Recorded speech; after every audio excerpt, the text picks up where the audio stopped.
Hello, everyone, and welcome to Talk Nerdy. Today is Monday, February 17th, 2025, and I'm the host of the show, Dr. Cara Santa Maria. And as always, before we dive into this week's episode, I do want to thank those of you who make Talk Nerdy possible.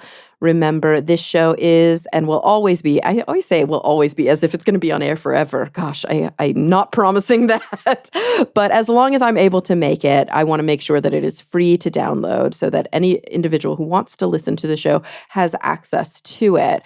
But obviously, it costs money to make the show. And so I'm just really, really grateful for those of you who basically donate to be able to offset that cost for other individuals. The platform that I use is Patreon. I highly recommend you, if you are going to use Patreon, that you do it via the website, the desktop website, and not via an app through the App Store, because they take a cut when you do it that way. So if you are interested in pledging, you can do it, as of right now, still on an episodic basis.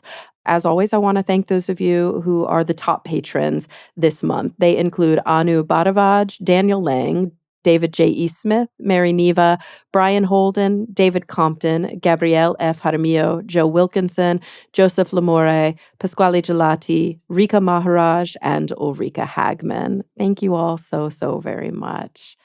All right, let's get into it. So this week I had the opportunity, it's quite a relevant topic, even though it's a historical topic. I had the opportunity to speak with Dr. Lynn Hunt. She is a distinguished research professor at the University of California, Los Angeles, UCLA, really the eminent historian of the French Revolution. She's written numerous works, including Inventing Human Rights and Writing History in the Global Era.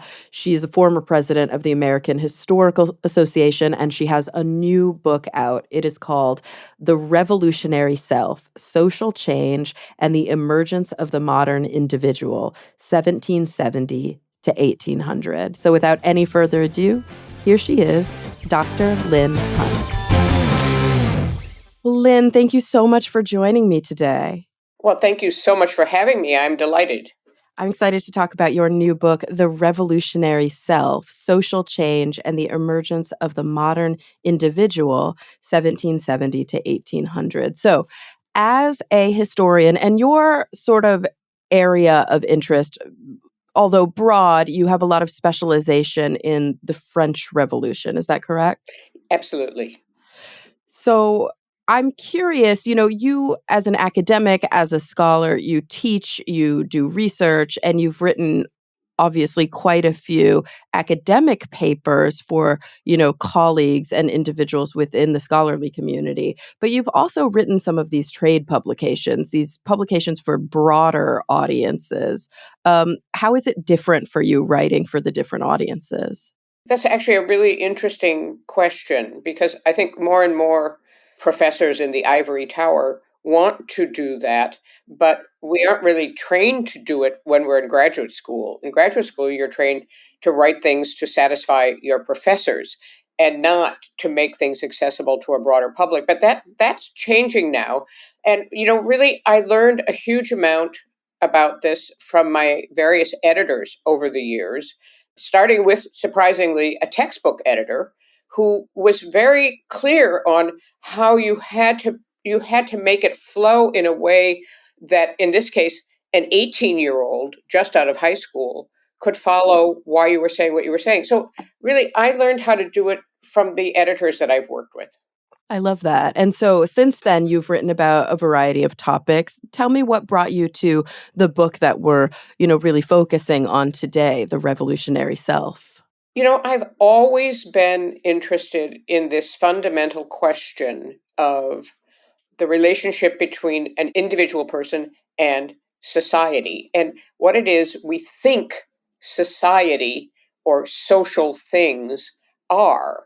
And one of the things, of course, that intrigued me most as someone who had worked first and foremost on the French Revolution was, why does this become such a big issue just at that time? What is it about a revolution happening that makes people more aware of society? So it was an ideal place for me to start thinking about that, but it was also a very general question because it's something that we very much worry about still, which is, do people do things because of things inside themselves that they have control over?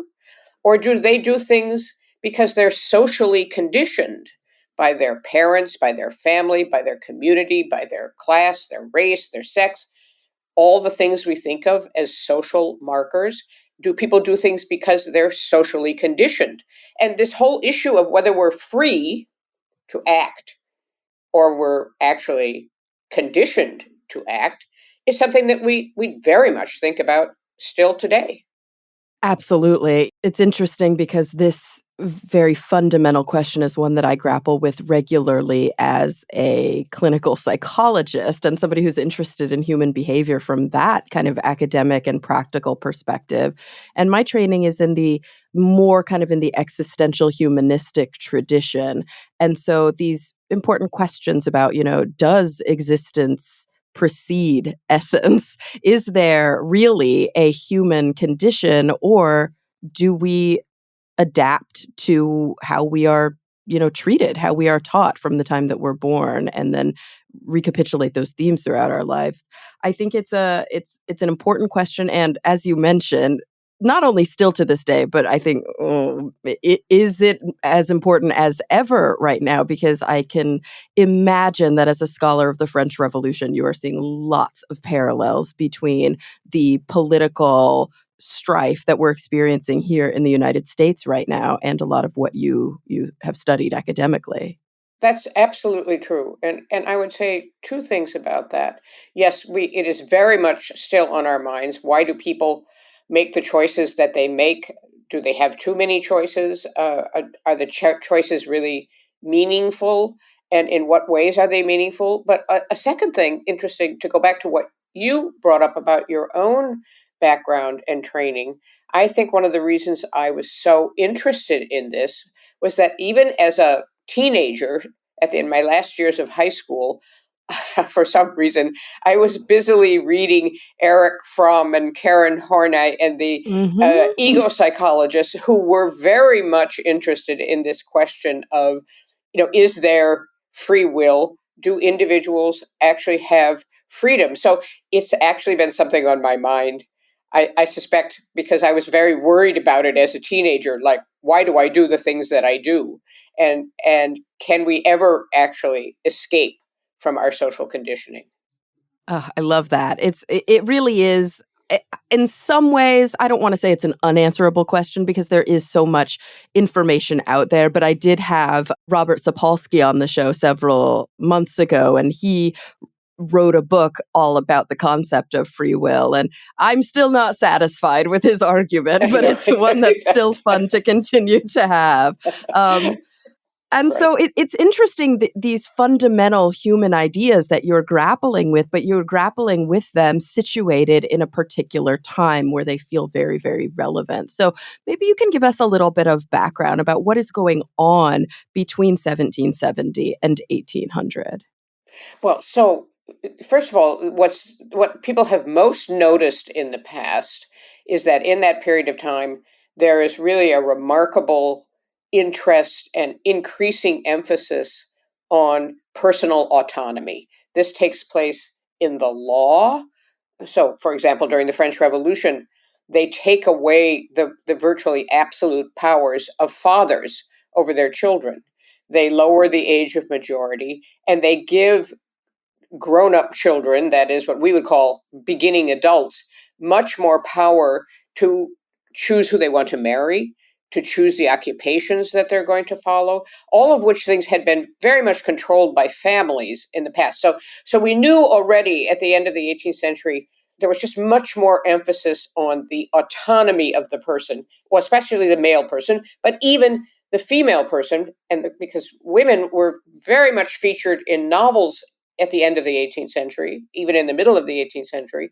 And women were featured precisely in tragic stories about autonomy. So we knew that there was an interest in personal autonomy. What I think was less seen previously, and this is where I would like to take some credit, is that there was at the same time this growing interest in what is society, how does it shape us, And part of the reason for that is that there's a pulling away, not from religion itself, because people are still very much religious, but from explaining the world entirely in religious terms, in terms of original sin. That's why people are bad, because of original sin. Now, increasingly, it's people are bad because of social conditioning. So then you have to study.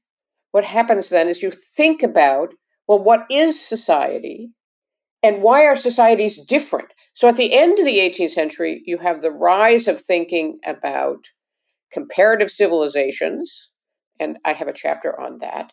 And then you also have really the invention of the idea of social science, that you can study society and you can figure out what makes societies work and what makes societies not work. And of course, the French Revolution is incredibly important in that, because you have the example of what people try to overthrow the existing society. They abolish nobility, they abolish the monarchy, and they try to set up a new kind of society. So, of course, then that means intellectuals and scholars have to think about, well, why is that happening? What does that mean? What are the rules that organize society? And so there's a kind of crystallization of thinking about society as something that shapes our lives.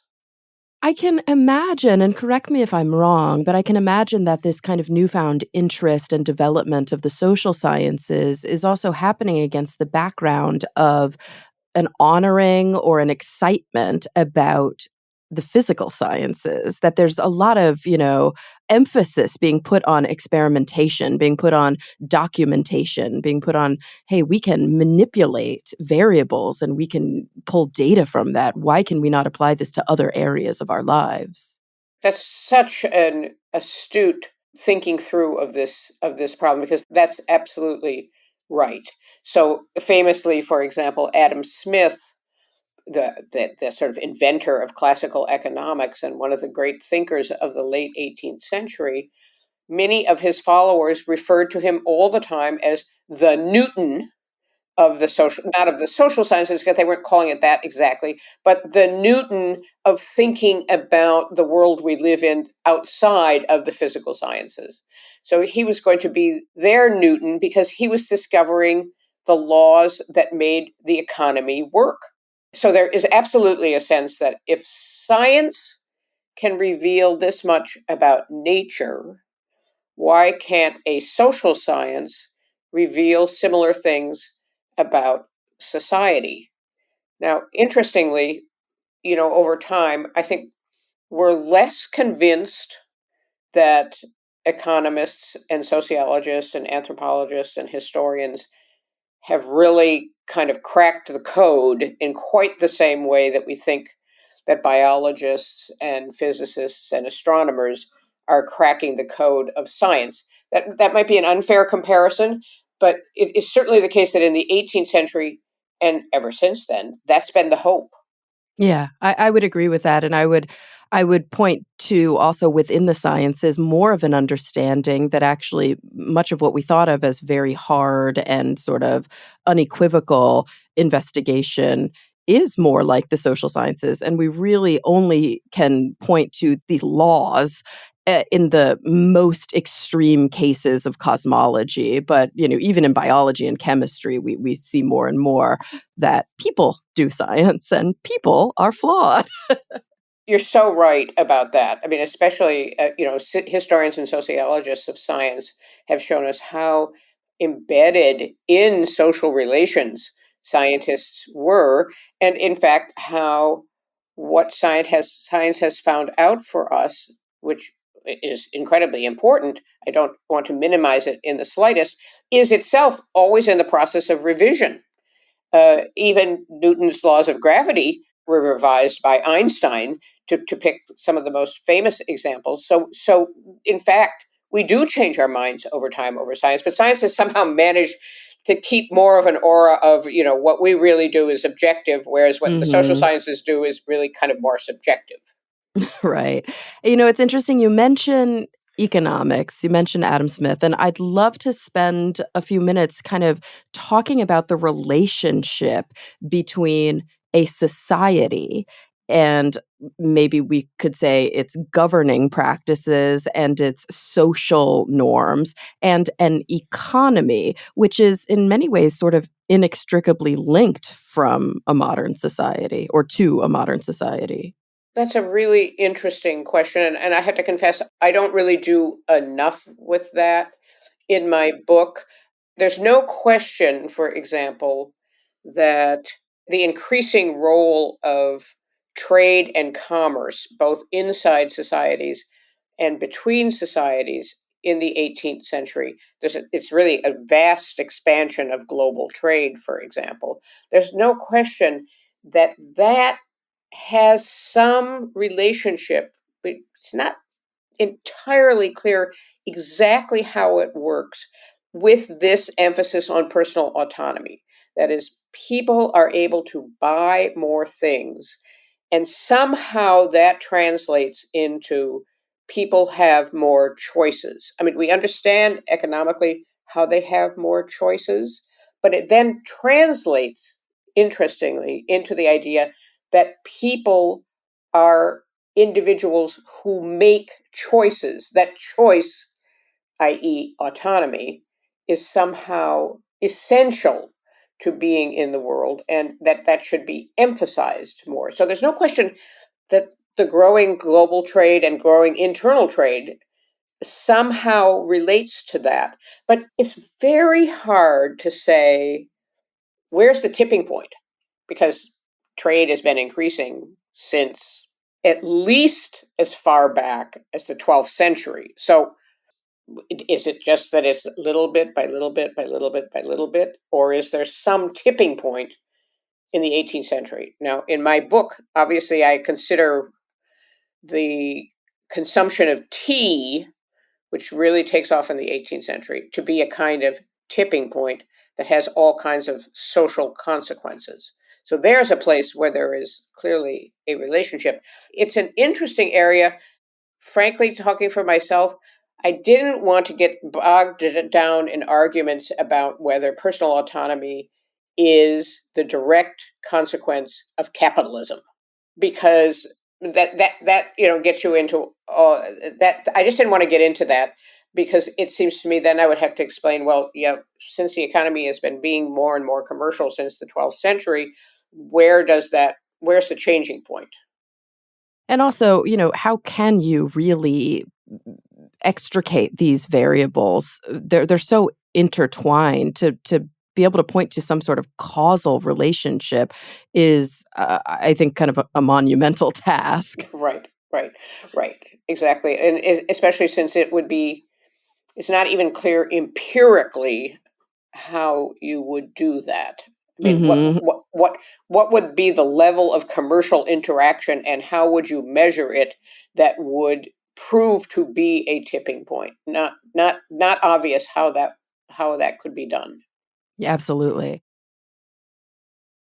On a different but sort of related tack, I'm curious about this idea that, we were talking about sort of globalization. We're talking about imperialism a little bit. We're definitely talking about questions about sort of in group, out group, our society, and how is our society different than the society of others? And of course, decidedly, when we're talking about French culture, there's a Western bias here. But this was an era of exploration. It was also an era of deep kind of racism. This was, the precursor era to like the concept of the human zoo. And like when we read a lot of sociological, what we might now call sociological texts from this era, there's a deep curiosity, but definitely a kind of white male superiority perspective when describing sort of us versus them. And I'm curious how much that kind of came into play in your writings and your grapplings with this question about the self. It's a very important question, and of course, it inevitably came up because right away at the beginning of the book, I talk about the invention of the idea of civilization by white Western males. it does have this paradoxical side to it. So you develop the concept of civilization because you're looking around the world at the way other people organize their societies. And you're saying, first of all, other people don't organize their societies at all in the way that we do. The way we do it is superior. And what is the sign of that superiority, they argue when they talk about civilization, is the status of women. Women are much freer in modern commercial societies than they are in the other primitive and backward societies that we see in the rest of the world. So women become important as a marker of civilization. But underneath this, there are two things going on, I think, in a subterranean way. And I don't talk about this perhaps enough, a little bit about one, but not the other. And that is that, first of all, the comparison shows that other people are able to organize societies perfectly well without Christianity. And this is actually a blow. This is a blow because Westerners had grown up with the idea that Christianity, or at least Judeo-Christianity, was absolutely crucial to the success of their societies. Other societies didn't need this. What did it mean?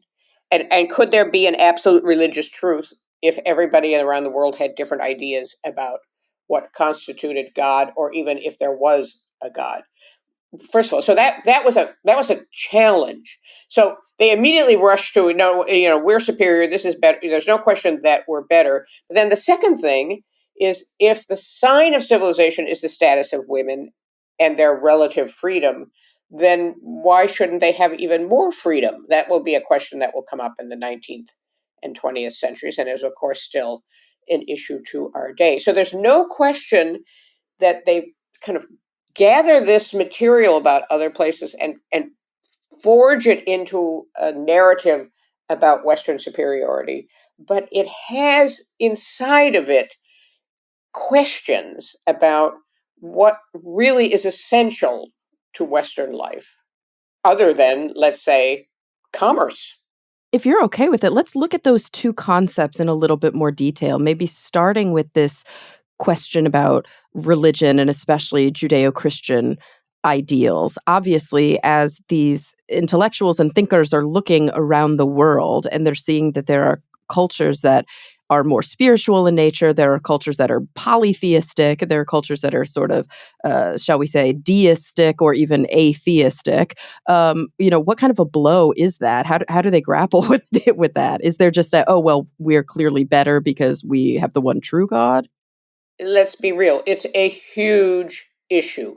It starts off as an issue mainly for intellectuals, but then it will rapidly percolate down into the merchant classes, lawyers, doctors, and even into artisans and shopkeepers, because the recognition that other peoples this is especially an issue with China, Mm, because everyone in the West recognizes that, okay, the Chinese are super different, but what's shocking is they have records that go back further than Western records, written records. And they have records that go back before the time of Jesus and even the time of Moses. So this causes a huge issue. There's all these people in the rest of the world who have never even heard of Christianity. And so, how is it that Christianity can be God's kind of exclusive truth if it's so limited, once you discover that there are all these other peoples in the world who have completely different belief systems?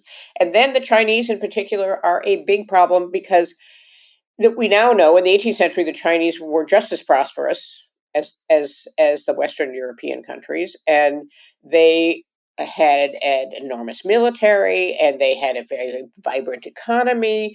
And in what sense really was the West superior to the right. Chinese, Yeah. who were, after all, providing porcelain and tea, which the West, until later on, was unable to produce for itself, and were now considered the height of refinement, porcelain and tea.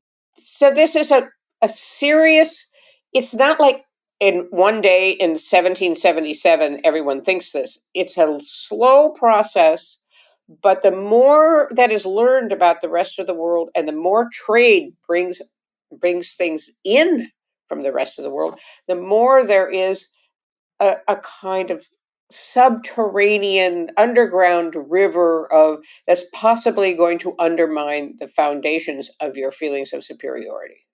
I can't help but see the parallels today. This sort of white Christian nationalism, this holy war that America is backing, this evangelical positioning in the world, in terms of superiority with the current administration, and this massive threat that they see.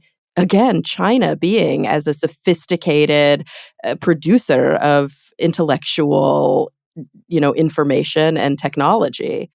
Place that produces all of the cheap consumer goods that we rely on in daily life. Let's be real, you cannot buy. I just bought an incredibly cheap standing lamp. Where is it made? Of course, it's made in China because they can do things more cheaply. But then, if you combine that with the recent revelation that they've developed an AI that is better than the ones that we have, then you realize, oh yes, this is going to be an issue because the fact is the Chinese government has poured staggering amounts of its revenue into the development of technology. They starting by sending hundreds of thousands of university students not just to the United States but to every advanced economy in the world to find Mhm. out how things are done and take it back home. It's just it's so interesting. I went to China. The only time I went to China was a very long time ago.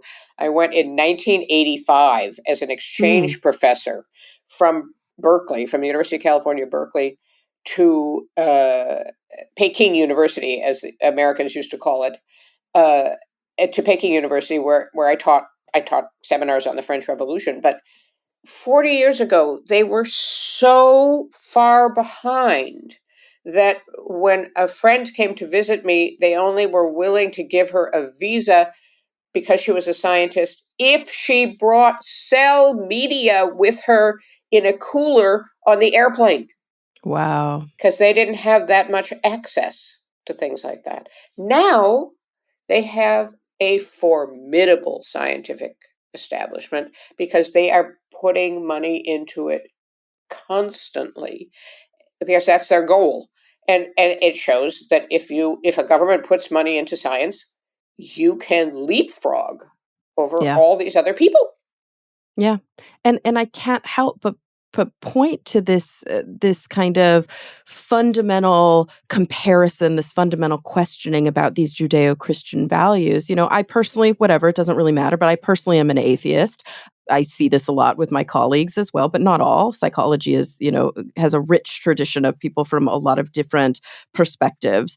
But I can imagine that whether we're talking about revolutionary France or whether we're talking about sort of 2025 America, that superiority sort of complex of Judeo Christian values is deeply threatened when you see an organized culture that is producing things that are kind of like superior products that have superior technologies.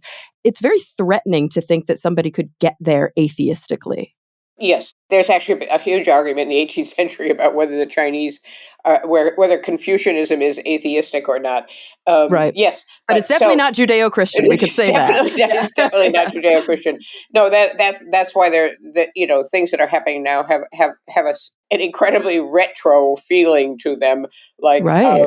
do you not see how the world has changed? But we'll see. I mean, the fact is whenever things this is the way history tends to work, and this was something I was always interested in about the French Revolution, which was you have something as radical as the French Revolution, and then you have an incredible period of reaction to it because people are just aghast at the idea that you can, go from having a hereditary monarchy to having what is supposed to be a democratic form of government literally overnight. Yeah. And this just is so threatening to all the monarchical regimes at the time that they have to fight the French for the decades that they fight them, because it's an existential threat Yeah. to have such a radical government in their midst.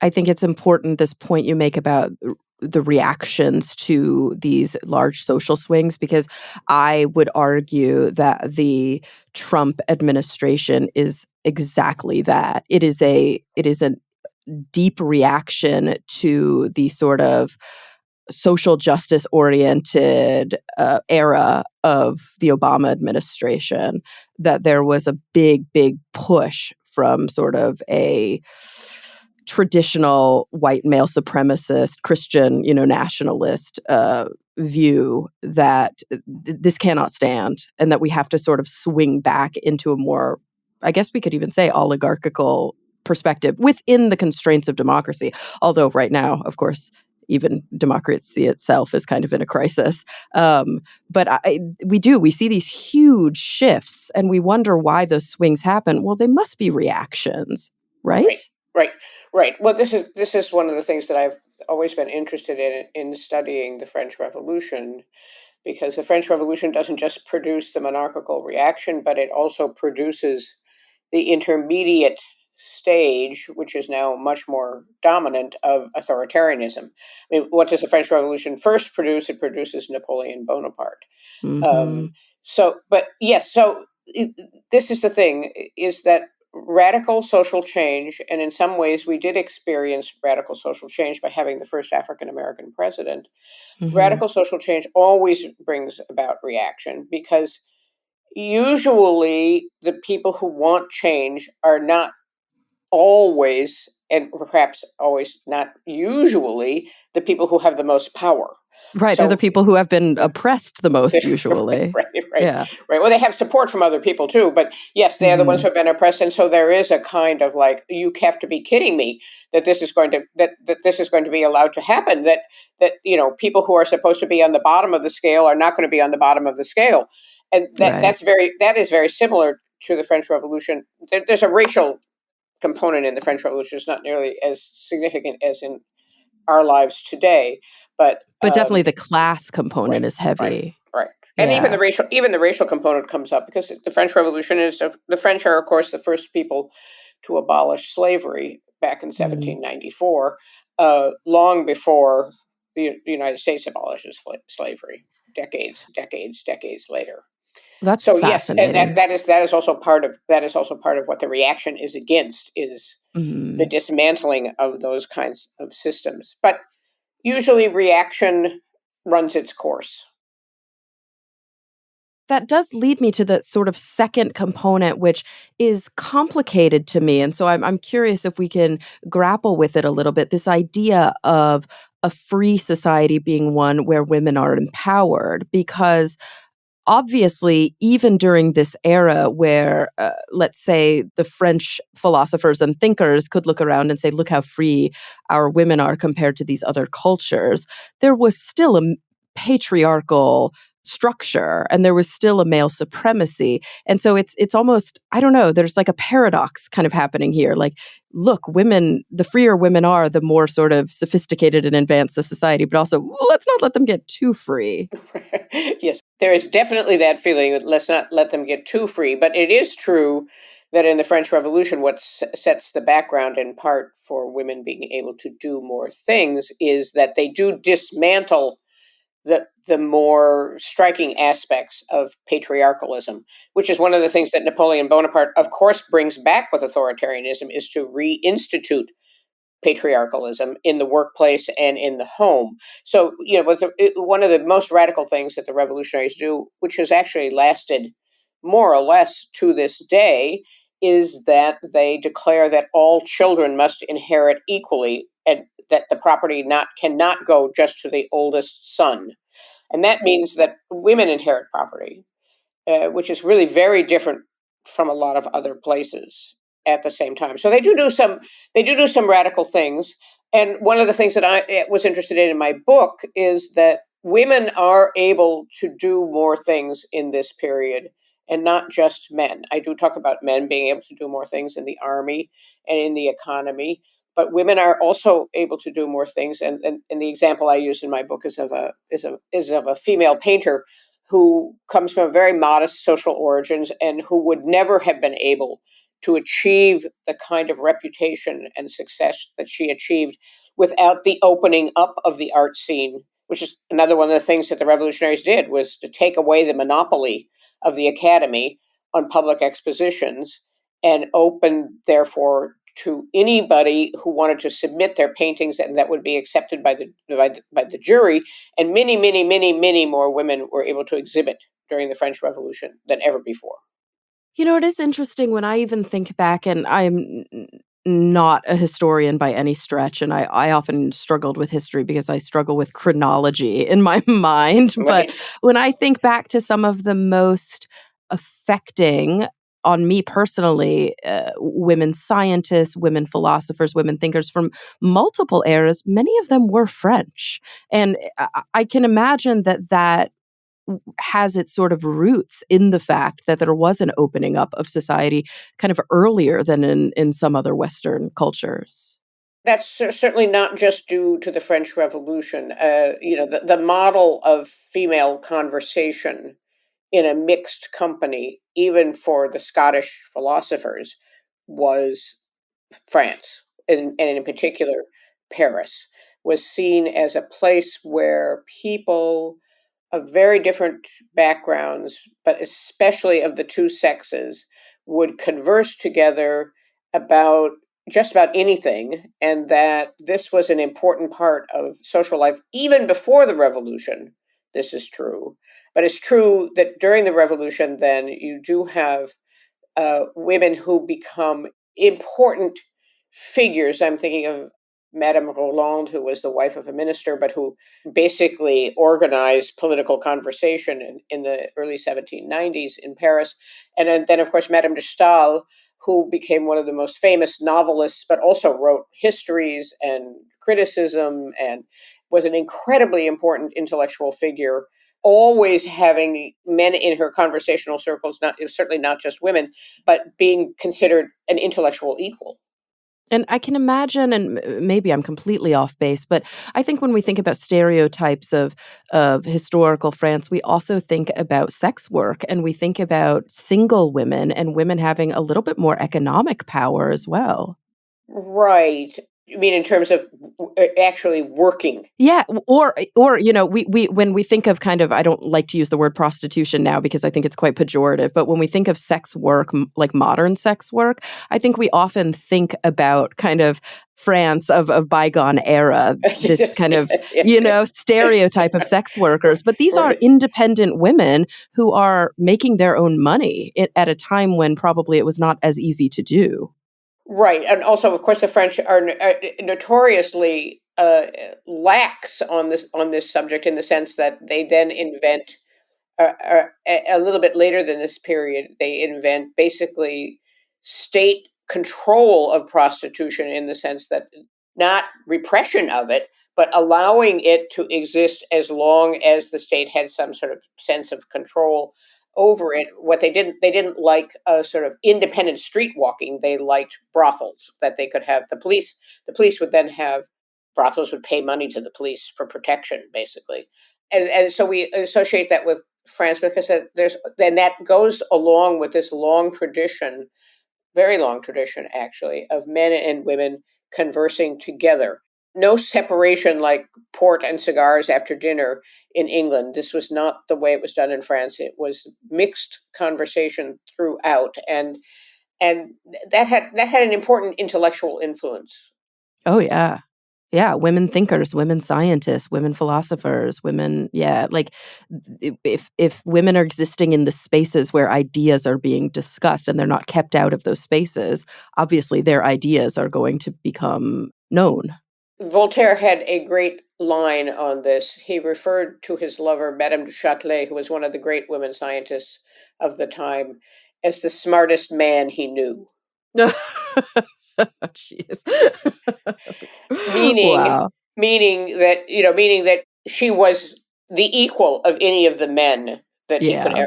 that he could ever talk to, but that he could only kind of express this by that turnaround. I just think it's so interesting that he chose to put it that way.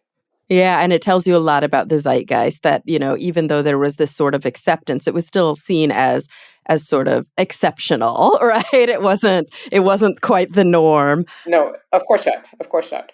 Women could not get official degrees from Cambridge or Oxford until well into the 20th century. I mean, we sometimes forget how recent some of these changes are. Oh, here in the United States, women couldn't get a bank loan without a co-signature from a man. I mean, yeah, it's amazing. And so these two important components, among others, this idea of sort of looking around at other cultures and understanding that Judeo-Christian perspective, which was so central, is maybe not as ubiquitous as they thought, and this idea of the empowerment of women, both sort of fed into this grappling with shall we call it individualism? I hate that we often historically simplify things and we go, oh, in the West, we're individualist societies, and in the East, they're collectivist societies. But that idea of the self and the other was coming into play against the background of these important, I guess, intellectual questions. Was France an individualist society long before this? Well, I mean, there's always been elements of individualism, probably in every society, and those are the people who wrote poems or music or plays or eventually novels or whatever. There's always, but it's that the realm of individual choice was very limited socially. Hmm. That Mhm. to a few people, let's say in the upper classes, the big difference is the idea that everybody should have the possibility of some form of autonomy. That is really quite slow to take root, and one could argue it isn't really true in even Western societies. Completely true until the late 19th or 20th century. But there is in the 18th century. What always fascinated me that there is in the 18th century anxiety about this, or kind of obsession with autonomy, which you can certainly see in the novels of the 18th century, especially novels that feature women whose autonomy is being restricted with tragic consequences. Women want to make choices, their families don't allow them to make choices, and bad things happen. And it's so fascinating to me that women are the perfect exemplars of the problems of autonomy because they have less of it. Yeah. Yeah. That makes perfect sense. I mean, and you even think about modern American, not just our society, but our governing principles, which are deeply, founded on these French revolutionary principles, that this or at least the philosophy that was born out of this later. But these ideas that on paper, right, there is a rhetoric and there is an idealism about rugged individualism and about every single person having equal opportunity and each person for themselves. But then in practice, we know that these sort of oligarchical values are always grasping. They're always trying to hold on to power because, as you mentioned, people in power don't want to lose their power. It's kind of it's baked in. But at least from a I don't know an idealistic perspective, that is the foundation of our own society, and it was sort of born in this era, wasn't it? Right, right, and of course, also very much so in the American Revolution, where again you have an emphasis on autonomy from England in the first place, but also autonomy of individuals. But as we know, with important limitations for women and the enslaved people, and Hmm. not to mention the Native Americans. You have an era of big talk about autonomy and rights, and also serious limitations at the same time. But I'm the kind of person who's always been more interested in the fact that there's a breakthrough of new ideas rather than the fact that they don't entirely succeed, which seems Right. to me is so obvious that they're not going to be completely successful. What's more interesting is that anybody can think something new. Yeah. Yeah, it is interesting. And I find what's really interesting too is that almost any revolutionary idea, when taken to the extreme, it's sort of like that political argument that it's circular. When you take anything to an extreme, it sort of bends back on itself into a more pernicious perspective. And I guess follow me with this and tell me if you think I'm off base, but I'm going to use a parallel from my own work. So, working as a clinical psychologist in a cancer center, one of the very American ideals that we see very often is this idea of free will, of the individual, of the power. You see it a lot, this like the secret power of positive thinking. Just keep a good perspective and you'll get through this and fight that cancer. And, you know, uh, it's all about your perspective and maintaining a positive perspective. And what ends up happening to the individuals is that they have undue pressure to stay positive, even when authentically they are angry or they are sad. And then when inevitably in certain cases the cancer spreads or the individual starts to face end of life decision making, there's this deep guilt and blame and shame. I didn't do enough. I wasn't strong enough. I didn't stay positive enough. And I see that as a parallel with this sort of rugged individualism that we grasp so tightly here in the United States, this like manifest destiny, pull yourself up by your bootstraps mentality. There's so much good in it, but when taken to the extreme, it actually is very detrimental to the individual because now all of a sudden the only person responsible for your failures is you, and we can't blame the system at all. No, I think that's absolutely true. And that in other words is that's the kind of absurd consequence that you get at the end of the development of an idea of individual autonomy. That somehow, but this is why again I was so interested in the original coming together of individual autonomy, social conditioning.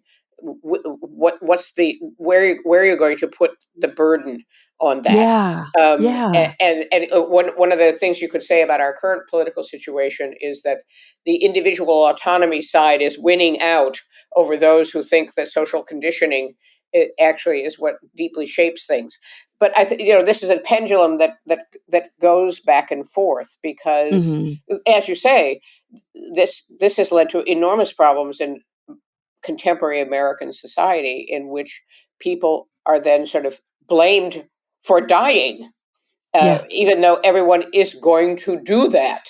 Uh, and then somehow you just didn't have the will to not have Uh-huh. to not have this happen. So and that's obviously an absurd consequence of the idea that we control our destinies because we don't control our destinies. Right. It's not just biologically but socially we don't control our destinies. But right now we've the pendulum has swung supposedly in a different direction where everything's going to just depend on individual initiative.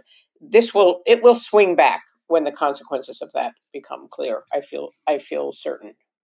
And I wonder if, predictively or post-dictively, if when we look at periods of relative calm, relative prosperity, not unchecked prosperity, not, dangerous like inflation and bubbling, but just relative calm, sort of between wartime when people are generally relaxed, if those aren't the eras of balance. Of where the pendulum is kind of netting out at least somewhere in the middle, that there is a balance between the individualist and the socialist perspective, the capitalist and the socialist perspective, individualist and collectivist, I should say, because it does seem to be when the pendulum swing to the extremes, that's when there's a lot of, I guess, upheaval. Well, yeah, this would be probably a longer conversation on the sort of Mm, arc of American history. But one of the great eras supposedly of calm was the 1950s.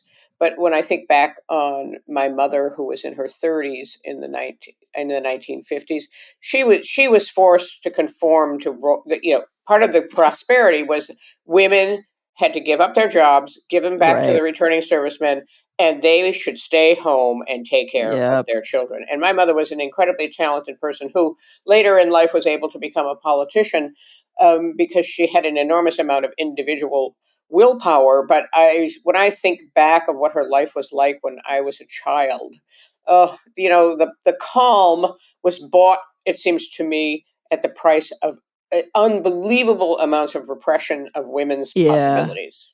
Yeah, that's true. It's a complicated question because calm is often bought at somebody's expense. Yeah, there are definitely periods of authoritarian calm as well. Right, There are right, definitely periods where, who are we asking? right, What is the right, perspective right, of calm? That's right, true, right, right? And that's right, I guess that's an interesting question to maybe close out with, unless there are other concepts that we haven't grappled with that you'd like. But this idea of studying history is so fraught because, history is written by the people who had the power to write it. And, maybe when we're talking about 1770 to 1800, there were more people who weren't in power who still had access to the tools to make records. And you can still read, the letters of individuals who were, everyday people. But as you go back further into history, we piece together our stories based on very biased perspectives. right, right. No, but this has actually been one of the great, in some ways, I would say that one of the great triumphs of history as a way of study in the late 19th and 20th centuries, when it really sort of took off as a university subject. And that has been the figuring out of ways to get at the voices of people who didn't write, and who perhaps didn't read and write themselves, and certainly didn't write anything about themselves, and didn't have many ways of expressing themselves. Historians have figured out ways of reading police records and plantation account books, and to study the size of the rooms that people lived in, and their inventories of what they left, however small, upon their death, to get at those people without voices and to give them some kind of substance in our minds. And that's been one of the great triumphs, for example, of the study of slavery, because there were virtually no enslaved people who could write about their experiences. Those are wonderful documents when we have them, and we don't have them before the end of the 18th century for the most part. But we have all kinds of other ways of getting at what life was like for those people. And that's been an incredible triumph to figure out those other ways. I mean, going back into the Middle Ages to now, people use aerial photography to get at, what's beneath the soil, that shows you the size of where people lived. So there's been an enormous interest in sort of what we can find out from the little tiny remains of material culture in the past, that enable us to really recapture what went on. I recently read, for example, a great article about what enslaved women wore and where they got it. Oh, wow. It turns out they were in the Caribbean. They were wearing muslin. They were actually they were saving up what little funds they had to buy imported muslin from India to make their Sunday clothes, for example. And people have been able to find this out, and it's just really, that actually enters into my book, because there's the question of why women started wearing white muslin dresses cut in a Grecian style in the 1790s. And so that led me to read articles about where it came from. Oh, that's fascinating. It's so important that those perspectives be really dug out and extricated in an intentional way, instead of the sort of passive, like, well, let's just skim off the top what's, obvious, because then of course history is going to continue to have that same biased perspective that it has had for so much of its academic past.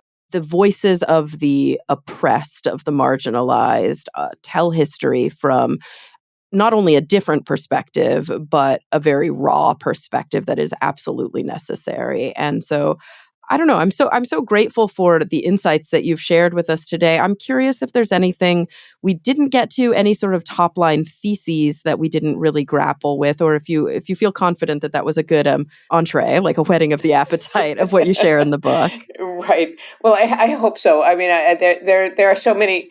The great thing about history is that, and the terrible thing about history is that it could be infinite. I mean, there is so Right. much. When you're writing something, I'm sure you have the same experience in psychology as well.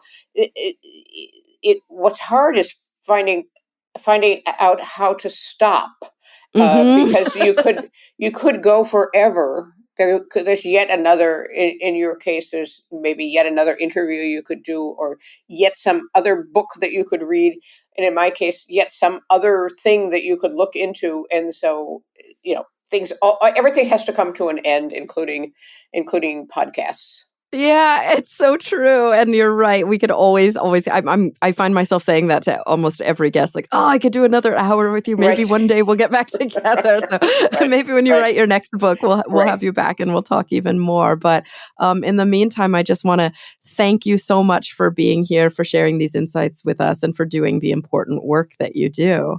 Thank you again for having me. It's been so much fun to talk about these issues, and heartening to know that there are many conversations yet to be had.